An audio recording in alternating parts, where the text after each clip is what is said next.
मित्रांनो, माजलगाव विधानसभा मतदारसंघाचे अजितदादांच्या राष्ट्रवादीचे आमदार प्रकाशदादा सोळंके यांनी मोठं वक्तव्य केलंय। मी फक्त 10 ते 12 कोटी रुपये खर्च करून आमदार झालो असं प्रकाशदादा सोळंके यांनी एका कार्यक्रमात म्हटलंय।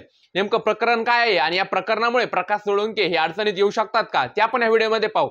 नमस्कार, मी निलेश आणि तुम्ही पाहताय निलेश बडे YouTube चॅनल। माजलगाव विधानसभा मतदारसंघातील एका उमेदवाराने 45 कोटी रुपये तर एका उमेदवाराने 35 कोटी रुपये खर्च केले, पण मी मात्र 10 ते 12 कोटी रुपये खर्च करून आमदार झालो असं वक्तव्य अजितदादांच्या राष्ट्रवादीचे आमदार प्रकाश सोळंके यांनी केलंय। त्यामुळे ते सध्या माध्यमावरती सोशल मीडियावरती चर्चेचा विषय ठरलेत। निवडणूक आलं की कोणी बी येतं आणि पैशाच्या जीवावरती निवडणूक लढायला उभं राहतं, अशी परिस्थिती सध्या पाहायला मिळाली। पण मी ऐकलंय की माजलगाव विधानसभा मतदारसंघाच्या एका उमेदवाराने 45 कोटी रुपये खर्च केले आहेत असं लोक बोलतायत, पण मला माहित नाही दुसऱ्या एका उमेदवाराने 35 कोटी रुपये खर्च केलेत। मी आपले 10 ते 12 कोटी रुपये खर्च करून आमदार झालोय। राजकारणामध्ये सर्वसामान्यांचं काम करणं महत्त्वाचं आहे असंही प्रकाशदादा सोळंके म्हणाले। वडवणी येथील ग्रामीण रुग्णालयाच्या उद्घाटन प्रसंगी प्रकाश सोळंके यांनी हा दावा केलाय।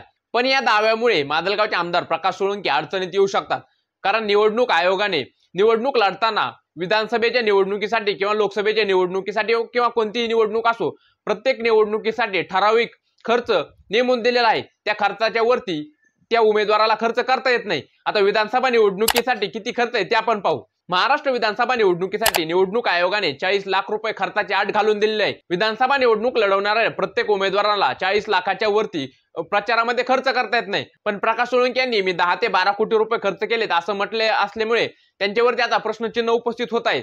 त्यामुळे आता त्यांच्यावरती विरोधक कारवाई करायची मागणी सुद्धा करत आहे। यावरती प्रकाश सोळंके यांनी असं म्हटलं आहे की 10 ते 12 लाख रुपये मला म्हणायचं होतं, 10 ते 12 कोटी, कोटी हा शब्द माझ्याकडून चुकून आला। निवडणूक आयोगाने दिलेली खर्चाच्या मर्यादेच्या आतमध्येच मी खर्च केलेला आहे, त्यामुळे हे माझ्याकडून चुकून झालंय असं प्रकाश सोळंके म्हटले आहेत। पण आता याच्यावरती विरोधक काय निर्णय घेतायत किंवा असंही म्हटलं जात आहे की यामध्ये प्रकाश सोळंके यांची आमदारकी 3 वर्षासाठी रद्द होऊ शकते। आता या प्रकरणावरती निवडणूक आयोग नेमका काय निर्णय घेतं हे पाहणं महत्त्वाचं ठरेल। मित्रांनो, अशाच इंटरेस्टिंग व्हिडिओ पाहण्यासाठी आपल्या चॅनलला सबस्क्राईब आणि व्हिडिओला लाईक करायला विसरू नका।